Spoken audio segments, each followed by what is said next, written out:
so free and easy in the sky. Oh Lord, look at me here. Hey, I'm rooted like a tree here.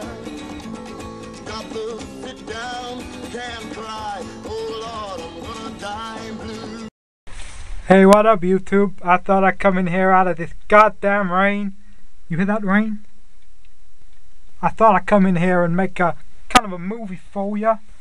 I don't know what about because I don't got nothing to say, which is a lie. I thought I'd tell you a anecdote, rant, about a terrible incident which we had at the Unity Theatre. I don't know if you've ever been there. It's kind of a Shakespeare rep company, but actually I should say this took place in the fallout from the Tulpa Rampage incident. It was a very stressful time for myself and F. She's stressed that the whole thing will get back to the BBC, and there'll be some kind of disciplinary thing. At the very least she'll be taking off all the shows she's famous for. But I've tried calming her down, but she is getting very stressed. What doesn't help is that I suggested we go and see this Shakespeare play. So it's all my fault really. We decided to go down by train. I don't know how you feel about trains, British Rail. For me it's kind of a chicken and an egg thing. I've got to think which came first, my hatred of humanity or my hatred of travelling by train. Can you really separate them?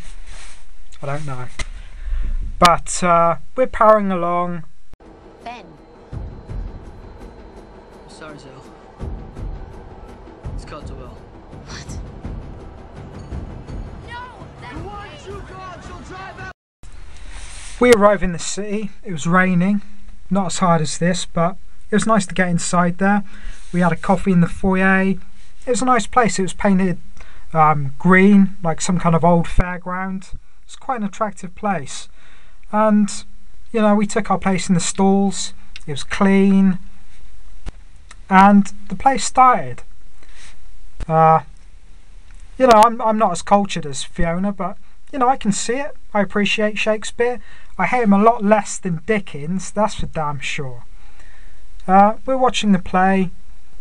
Your man's doing his pentameters, soliloquies. I'm sitting back and watching it, but frequently the guy would stop and just start staring at Fiona's chest. Basically, he's just staring really intently.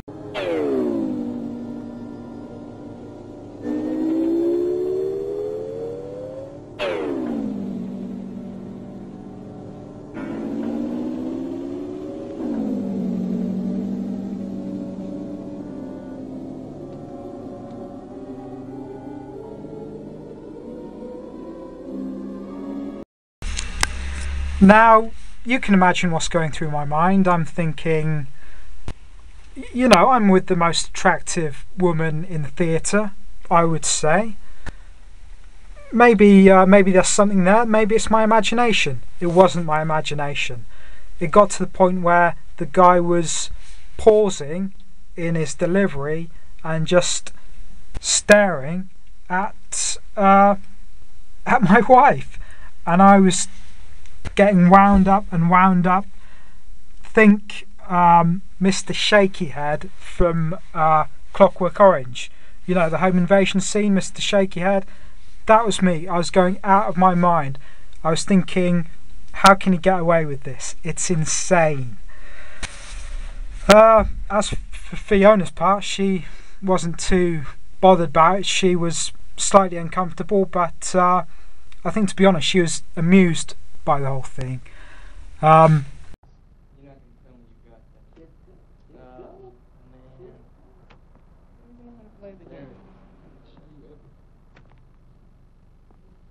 Feels good to stretch my legs. I've been driving.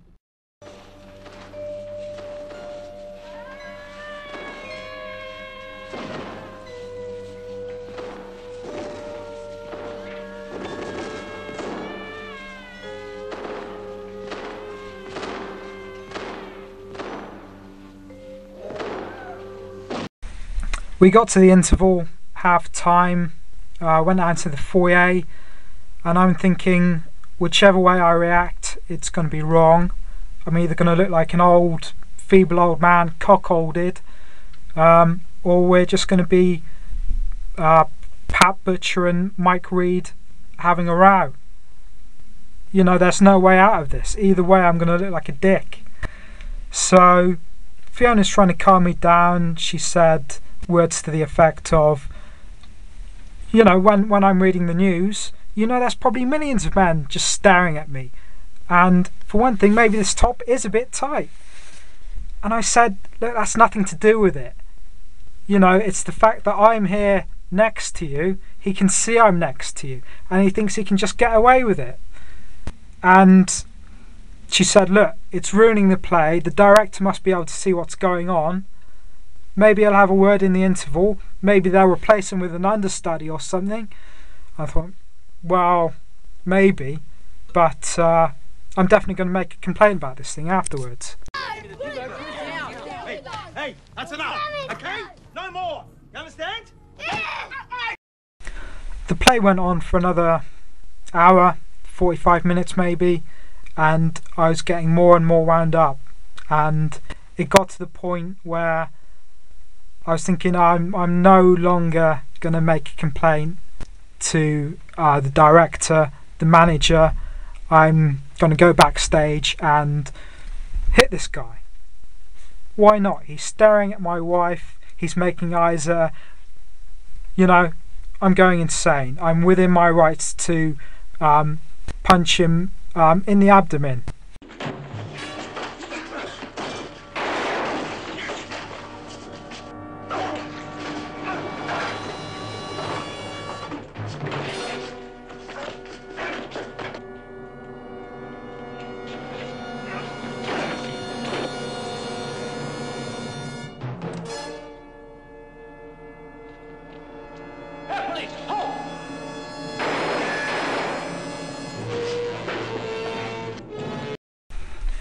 Fiona's a very classy woman, as you know. If she could have, she would have said words to the effect of, "Let him go, he's not worth it." But she didn't.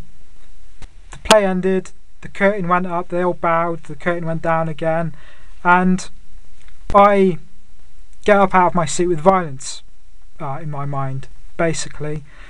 Fiona puts her hand on my elbow, tries to stop me. It's not going to happen. I'm out of there.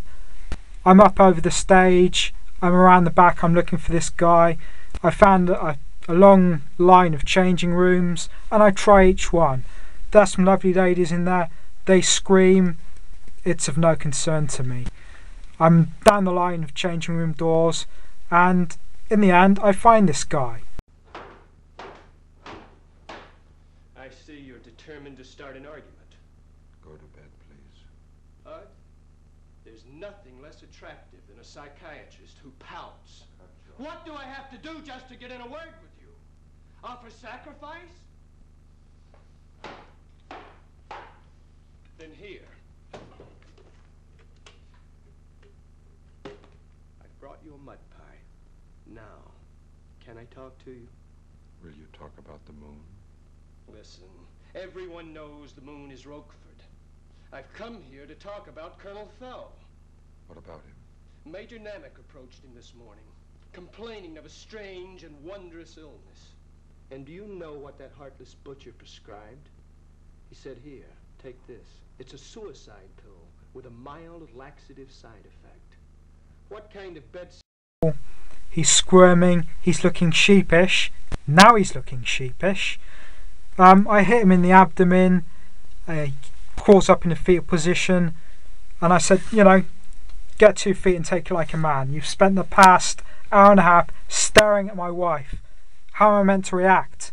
And he said, what do you expect, mate? I'm playing King Lear. Oh,